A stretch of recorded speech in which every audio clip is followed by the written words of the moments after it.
Okay. All right, I'm gonna call the meeting to order. Are we unmuted? Yes. All right. Live streaming out into the wonderful world out there. It is time for the governance committee meeting here in February. I call it to order. I'd like to start by amending the agenda to add an item under Roman numeral 2, Part B. The request to approve execution of the extension of the data sharing agreement between between the board and the Kansas Department of Labor. But I need a motion for that, So moved. and I'll second that, and that gives us unanimous approval. There you go. So that is now section 2, part B. We'll come to that. All right. Want to approve the minutes from the January 18th, 2023 meeting. Do I have a So motion? moved. And I'll second that. All right, that motion carries too. You're- Pretty effective. You are on Just the two fire. of us, You're man. on I'll fire, tell you, man. look at this. That's a quorum.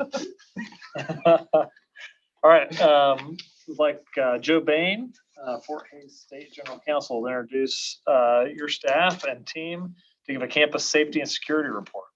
Yes, thank you. Good morning, Regents. Joe Bain, General Counsel here at Fort Hays, and we have several staff members to provide the biennial campus safety update. Chief Pierce is here. He's new to the university, relatively new still, joined us maybe a year ago, something like that. Replaced Chief Howell, who was a longtime UPD chief for us, and we're happy to have Chief Pierce. He comes from Pittsburgh State, a number of years with their police department. Everyone knows Wesley Wench, Vice President for Administration and Finance. And then on the line, we have Amy Schaefer, who is our University Compliance Officer and handles our Title IX coordinator work as well. So my job's pretty easy. I think this morning, I just wanted to kind of make the introductions and facilitate the communications a little bit. What we've done in the past is just have the chief kind of go through the topics that have been raised in this committee before and kind of walk through it. And then Amy can talk a little bit about our Title IX status and update there. And then try to answer any questions along the way or at the end. So, Chief Pierce, you want to proceed? When it comes down to our adequate security measures for our firearms policy, the university continues to not have any adequate security measures in place. There's no restricted access measures, so there's no changes to our policy on that. Our most recently filed clarity reports, nothing particularly significant to report. Continue with relatively low numbers with maybe a slight dip in 20 and a little bit of an uptick in 21, but nothing major, nothing indicating a troubling trend. As far as security related events are concerned, nothing major since COVID, which presented an opportunity for us to look at our critical incident team and our protocols and then update our continuity of operations plans. We did have an off-campus incident that was nearby here recently in the fall. It was a fairly lengthy police standoff with the city police, and some of the sheriff's department was there as well. And the guy, initial reports is that he was armed. I don't believe that came to be. But when I went to, they had borrowed our officer to direct traffic. And so when I went to the campus to be on patrol, the chief called me up there. And so I spent a lot of time with them. And it also gave us a good opportunity to utilize our area broadcast system. We raved it out. It wasn't per se a warning because there wasn't any threat to campus, but it was a warning to the students to avoid that area. We didn't want this because it was a few blocks off campus. So we didn't want the students in there, putting them in any kind of danger. So on that, we probably over communicated versus under communicating. And we thought that was a good thing. So it gave us a successful test of that program versus just a staged test, if you will, or scheduled test. We've continued to update our buildings with key card access. We've completed updates to the academic buildings with the exception of the Forsyth Library. The library is getting ready for a major renovation, so it'll become card accessed at that time. Our residence halls, student service facilities, and our next area of focus is going to end up being our maintenance facilities and try and get that card accessed as well.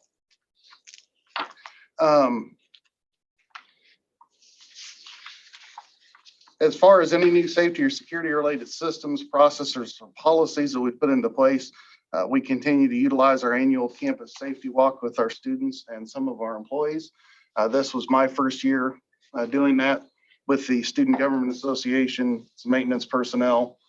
And basically we go out and we walk at night and we identify areas that aren't well lit, areas where there may be sidewalks that need repaired for people that are out walking, or people that may have a physical handicap that need the sidewalks to be smoothed out if there's, if there's an area there that prohibits their travel. That was successful. That was a good time with the Student Government Association.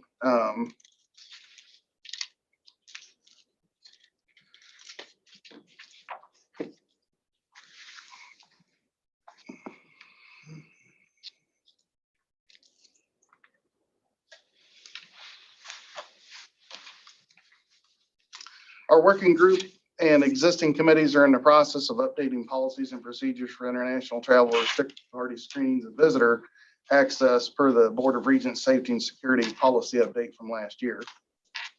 You have anything there? No, I think it's coming along. We talked about this last year in this committee, I think quite a bit, those policy updates, and we've been doing a lot of it, but it's a matter of getting it into the actual policy language, maybe expanding some of the screening that we're doing and that sort of thing. So it's coming along nicely, I think. Okay.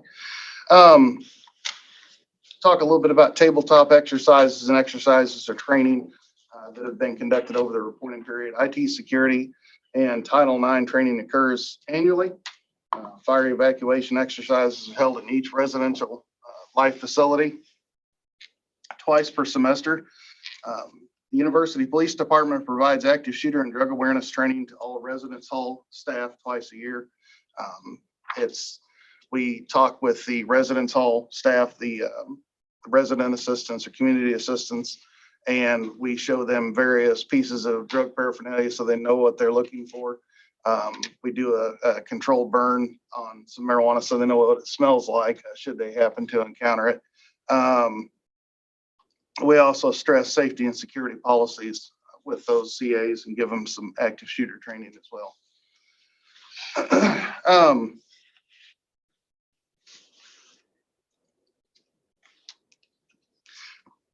One of the officers in the police department and I have just got in on kind of the bare end of it, and some of our critical incident planning group people have all been involved in a community-wide. It's part tabletop and part full-scale exercise, if you will. The EMTs and the fire department and some nurses and from the hospital and a lot of the community resources that we have are all going to be doing a large exercise. I believe that's in March. And so we're going to be doing that as well, and hoping to involve our critical incident planning group people as to the extent that we can.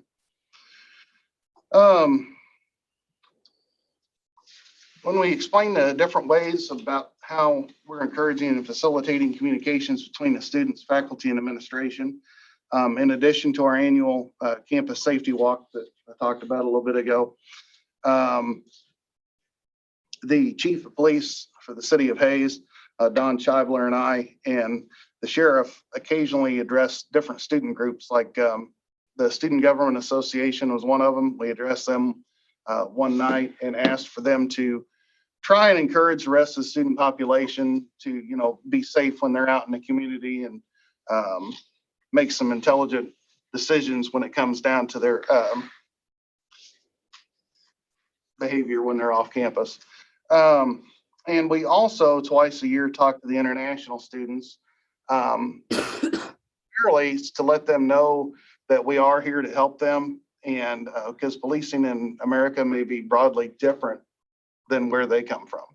And so we spend some time with them. Sometimes there's some pizza involved and we get a chance to sit down and visit with the international students. And we got some input from the Student Government Association recently on our website. They thought it had a lot of good information, but it was awfully wordy. So, I certainly had the president of the SGA come and talk with me, and we're in the process of revising that. So we reached out to them, they reached out back to us, and we've been enjoying a good relationship with them thus far.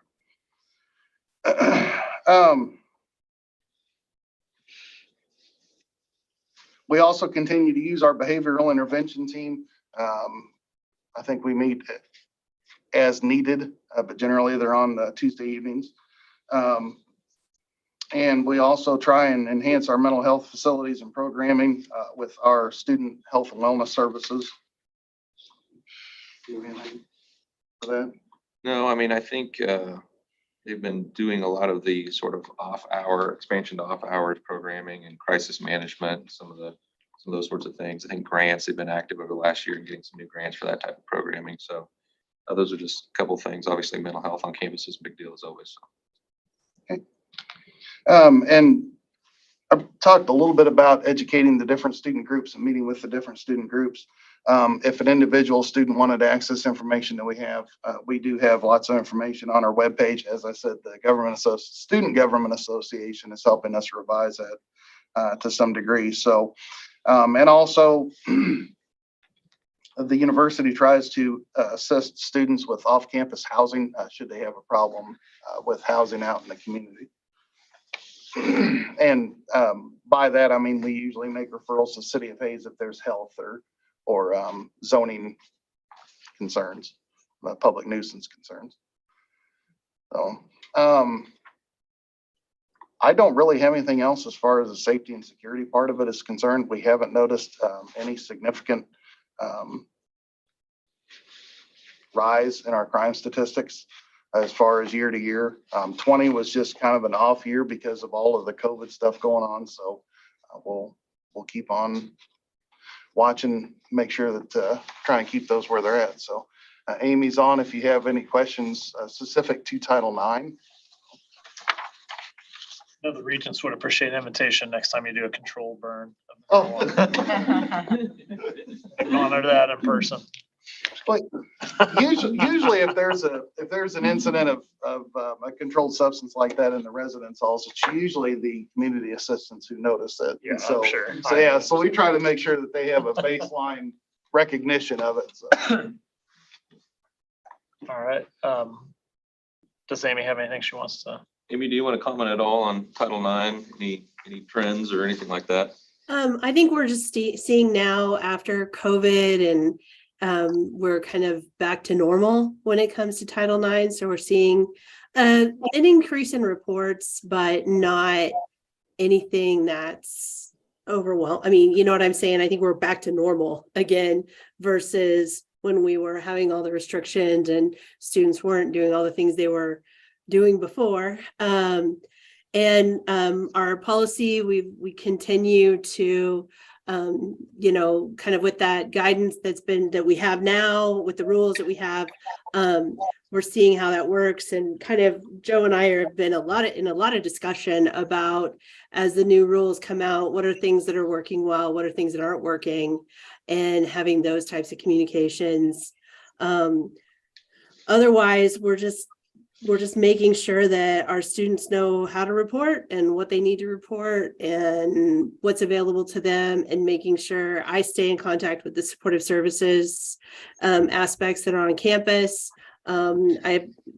Working with Chief Pierce is wonderful. We have a lot of communication about here's what's going on, what can we do for these students, how can we make sure that they have whatever they need to be successful.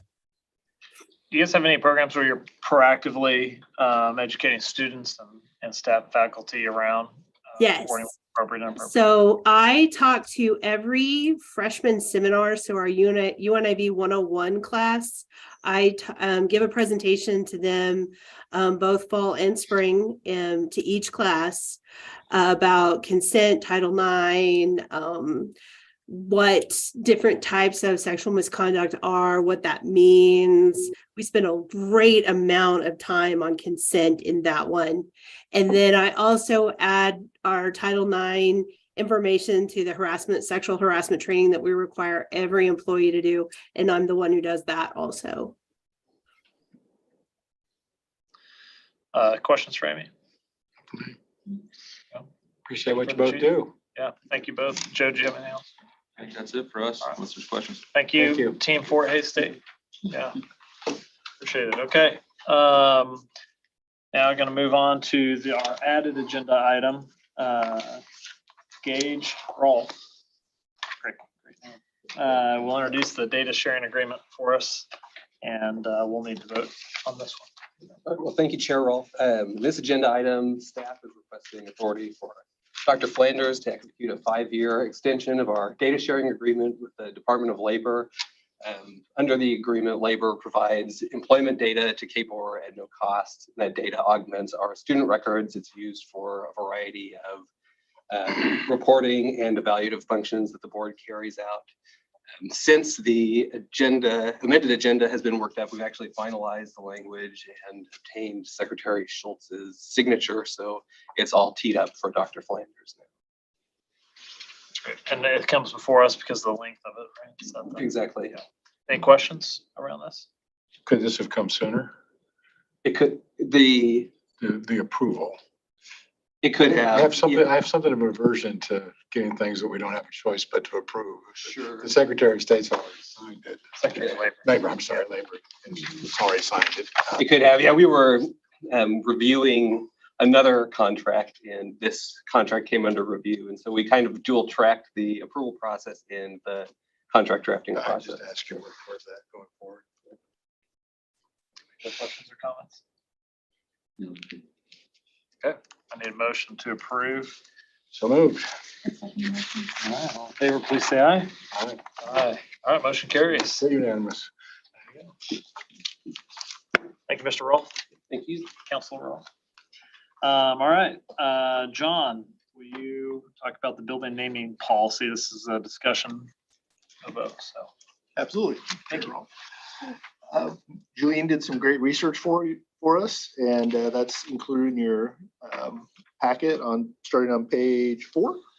The board has had a naming policy since 1950. So during a recent meeting, there was a board member that asked, why a particular naming topic was on the agenda. And it was indicated that we would, in this committee, examine that. So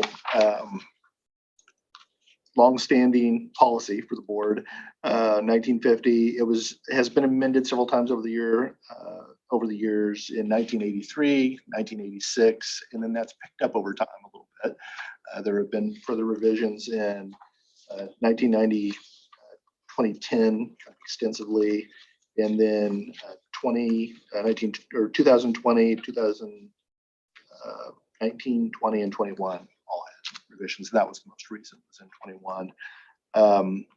The rationale and reasons for having a policy, these are common. I don't know if you all have Apple News, but there's a story this morning in my Apple News clips about a university naming issue where a name was taken off a building and a family member was trying to claim that there are $3.6 billion for contributions over the years. But so ours, going through it in a little more detail, naming is proposals are required to come to the board for approval. And there's a process in place, procedure that's outlined in the policy. The additions in 2010 included the authority to rename a building was addressed, or remove names. Criteria for the type of individuals that could be named were added, and prohibitions on naming buildings for sitting presidents, chancellors, or board members were added. And then that was extended in 2020 to sitting elected officials, to the list of individuals for whom buildings would not be named. In 2019, the policy was amended to equate the display of proper noun name and the exterior of a building to naming a building. Changes also made to normalize the naming a building after donors. Previously, that had been the exception, but it was recognized that that's completely appropriate and the normal. In 2021, an effort was made to clarify that the board's only interested in naming major components like the entire building or entire wing of a building, not particularly necessarily an individual interior room, something like that. I think over time, as the policy has been utilized, those things will probably recognize that some discerning of those types of issues as they've come up over time has led to some of those amendments. So, but by maintaining its policy over time, the board has chosen to retain the right to authorize its ability or its authority to approve or not naming buildings. And that also allows for the ability to remove a name if it's ever arises and maybe to provide some shield to university CEOs in situations because they can say that those that authority relies with the board, so it's subject to board approval. The integrity of the process and the ability, of course, to bring it to the board and announce it and have that celebration of naming in public. So and Julie noted that the board has similar policies for naming academic units and conferring honorary degrees, and that those policies are common across the country. Thank you. So I know Regent Dykes is the one that brought this up. It's good. Appreciate the background on it all. Come up a couple times over my 4 years. I personally am real comfortable with the board continuing to have that final authority, but I don't know if there's discussions or questions about the history of this or where we stand, or if you guys want to have a conversation here about whether or not as a governance committee, we think we should be recommending any changes to this policy. Well, I appreciate Regent Dykes always bringing up the potential of do we have matters we really need to be taking up. But having said that, I mean, if we recognize that as recently as a year ago, we updated this policy for what we thought was good reason. I believe you look at the continuum of what we've done, having a policy in place is helpful for all the reasons that were suggested. And I think done well, it doesn't require a tremendous amount of time. I do recall us approving a naming of a room within the last month or two, though. So there may be some communication we can do back to the institutions for what really has to come to us. So I agree, I'm comfortable. I think it's important and it's good to have a policy, and I appreciate the work that you've done. I want to touch a little bit on something that you brought up, and that's kind of the issue of removing a name and just kind of any insight as you looked at this policy on anything we might look at if we're looking at kind of changing the name on a facility or building. Yeah, I think if a building's function obviously were to significantly change over time, the building became obsolete or needed to be demolished is one. Obviously, if there was a reputational issue or something that could cause harm to the reputation of the board or the university, that would be an issue that I would think that might lead to that examination. Just changed the name of a building in Wichita State, but it was more a function of the building, right? Mm-hmm. Didn't change the proper name. It was something else in the name change, not the proper name that had already been approved. Sorry. Well, and when they're, I presume when associated with gifts, I know that at least one institution is this way. The memorandum between the donor and the foundation leaves the potential of removing the name for all the reasons that just mentioned, and including if a function changes greatly, that there's a right of first refusal, so to speak. But inappropriate information that comes to light, certainly a reason to take off. And I know that's happened. A question? Might just be an area we look at a little closer at, how do we address the reputational issue with naming of buildings. Yeah, one of the amendments over time was to require due diligence before something is submitted, obviously, as a naming proposal. But obviously things could come to light. As incidentally we find that they're going to change. All right, thanks, John. Appreciate it. All right, Blake, Matt Casey, Matt Keith. I don't see Matt Keith in here, so Matt, oh, they're both here, both Matts, separated there. Update on the unified communication advocacy topic. Want me to go first? Yeah, go ahead. So on the communication front, we received the feedback from MB Highland last month, working on incorporating some of their suggested improvements to our collateral material into what we have in terms of handouts, website, things like that. Also, we've had a couple of issues crop up recently where I think we've done a good job working together with the state university teams to address those. So things such as the governor's executive order on TikTok, or some legislative requests where we've had interest from media and sort of all getting together, talking through what are our common talking points, how do we want to respond to this, how do we want to address this both immediately and then moving forward, making sure that we're all referencing those same important notes that we want to hit, so that what we're doing from a public communication standpoint is supporting and supplementing what Matt and the GRs are doing in the State House. Those are the big things I want to mention. All right. So government relations work, we, as you all are aware, we're right in the thick of the session. Very busy with testimony, data requests, hearings on bills. And so during the session, the government relations officers meet once a week, every Thursday. That's when the calendar comes out that has the agenda for the next week. So we then coordinate on what's happened during this current week, what's going to happen next week, what issues are popping up, what hearings are popping up, what bills are out there that we're supportive of, what bills out there that are problematic, who's talking to who on the committees, what relationships do we have with their certain individuals. So not only do we have that weekly meeting on Thursdays, but we also talk every single day as things can move very quickly. We'll see bills sometimes pop up in the calendar introduced, and they'll have a hearing within a day or two. And some of those bills can be quite complicated. So it takes a lot of work really quickly to wrap our heads around what's going on. Where did this come from? Who's behind this? Who do we need to talk to? Is this good? Is this bad? What kind of things do we need to change? So, and that's typical with every legislative session, things move very quickly. So we're being very collaborative this session, as we always have been, but we're trying to be a little bit more intentional with certain things on who's talking to who specifically and getting that feedback back to everybody. So that then if there's some gaps or concerns, we can then double check that information and then make those adjustments as needed so that we make sure that we get the correct information to everybody that's needed. So with that, do we have any questions on anything that we're working on or any things that we could help with? Blake, yeah, go ahead.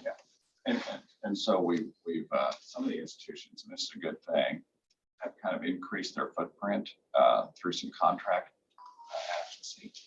And so I think that's one thing I'm going to be reaching out to those individuals as well, get that information back to the board because they might be working on specific issues as opposed to the broader issues that the university has. Right, a good addition. That's been a real valuable asset this session. So, this talks about across all sectors of higher ed. How are we doing with community colleges, tech schools this session compared to other ones?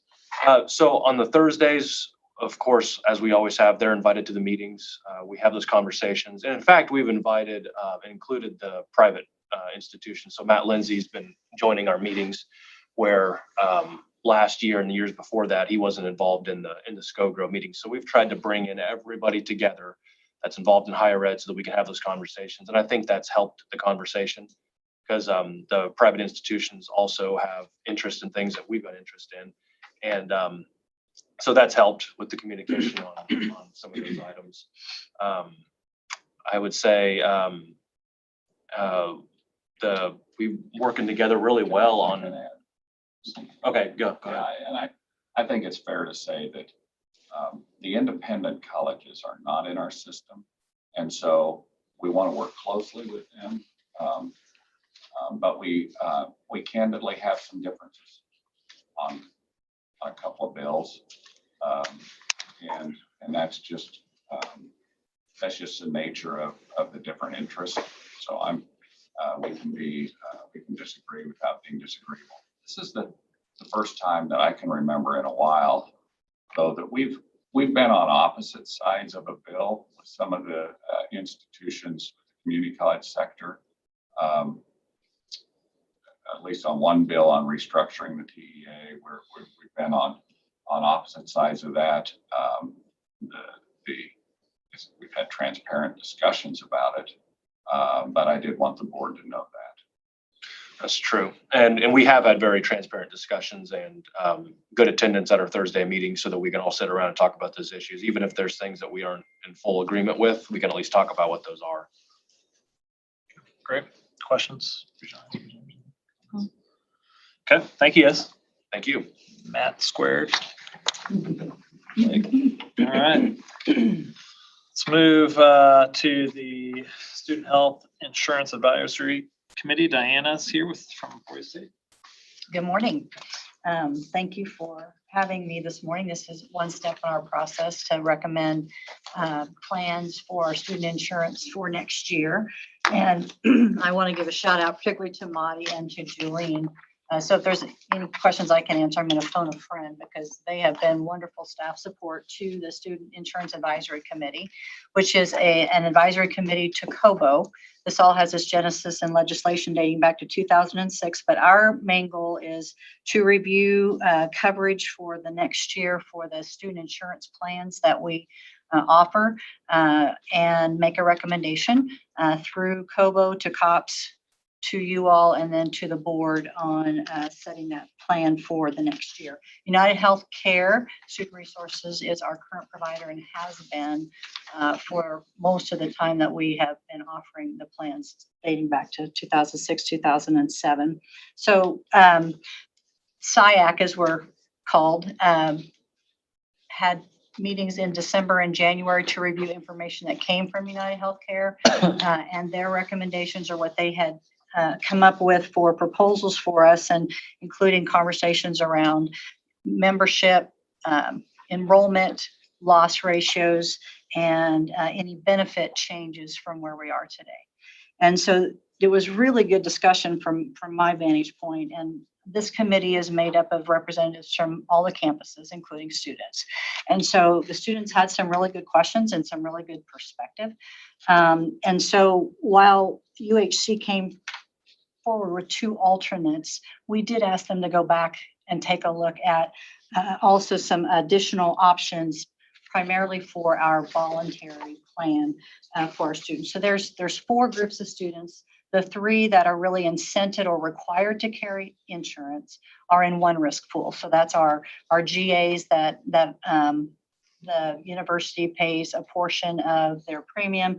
That's our students that are enrolled in degree programs that require health insurance, like in the medical fields, and then international students who are also required to carry health insurance. They all reside in one risk pool, and that's the majority of our students. Over 6,300 of the 6,500 who participate are in that pool. There's less than 200 in the voluntary plan option 1. So UHC came with 2 proposals. One was 11% across the board for all plans, no benefit changes. The second one was for those voluntary students in Plan 1, their premiums would go up over 14.5%. Those students in that other risk pool that are incented to participate or required to participate, their premiums would go up 6.5%. Quite a wide change. So the committee asked about how could we level this out a little bit more without penalizing this incented student to be at 11% increase. Is there any way we could get that voluntary plan down lower? So we asked them to take a look at the benefits for that particular group. So they came back and gave us several more options, and all of this is lined out, I think beginning on page 8 through 11 in attachment 4 of your packet that you received. Gave us several more options, and so really where we came out, and I will tell you that UHC did, alongside their initial recommendations, recommend that we drop Plan 1, which is the voluntary plan for our students, because that is really where the loss ratio is well over 100% of the premiums paid, almost, well, over 150% in the materials, if I remember correctly. So there was opposition to that, though, because there are students, graduate students in that category who can't participate any other way. They're not eligible for the insurance that's offered by the universities because they don't hold a graduate assistantship. And there's not the expanded Medicaid. So could these students go out into the marketplace? Yes, they could, but the premiums are going to be higher and the benefits aren't going to be quite as well. This plan that's being offered is really considered a gold standard plan. So ultimately, our recommendation on page 11 is to, for that plan option 1, it would, their insurance premiums would increase about 8.66% or $433 more than this current year, and their benefits will change. Instead of being a $1,000 in-network deductible, that goes to $2,000, and from a $2,500 in-network overall to $5,000. Their co-insurance and other prescription drug deductibles remain unchanged. And that would allow all those students in plans 2, 3, and 4, the incented students, to have a 6.5% increase or $173 over this year, and all benefits would remain the same. So while the benefits aren't as good for that voluntary group, we really did feel like this mitigated the impact of those rate adjustments on the students. Again, they don't have to take this insurance. It is an optional plan. However, it does show that participation has increased over prior year. And since this is the highest risk pool, we're probably going to end up pricing out of the market eventually, that we won't be able to keep these premiums as low.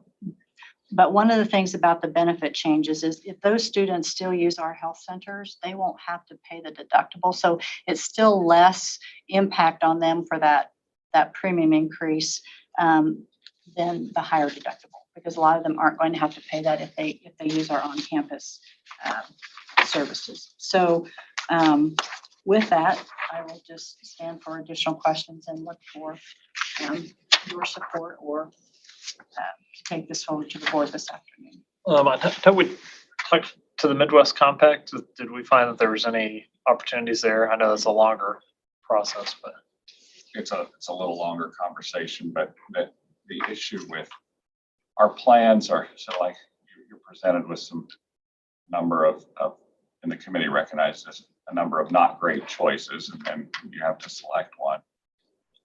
The issue with our voluntary plan is that you essentially opt in when you know you're going to have claims. And it is, we can keep the other plans relatively well. I brought it up to the Midwest Higher Education Compact. You know, we talked a little bit about the voluntary plan.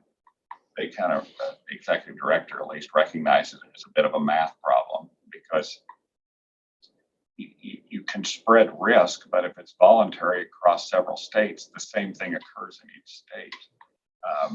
You know, and is every state required to offer that? Are we required to offer the voluntary? We just do it. We're not required. We could say right now, go to the exchange. Ours, my understanding is from the committee, is our policy still better than the exchange. So it's still a better option for students. It's becoming a less attractive option. And candidly, I think over time, we're getting to the exchange, because it is a program where you select in, and when you have that, this is what's going to happen. So the committee's been torn between these other groups that have to have it.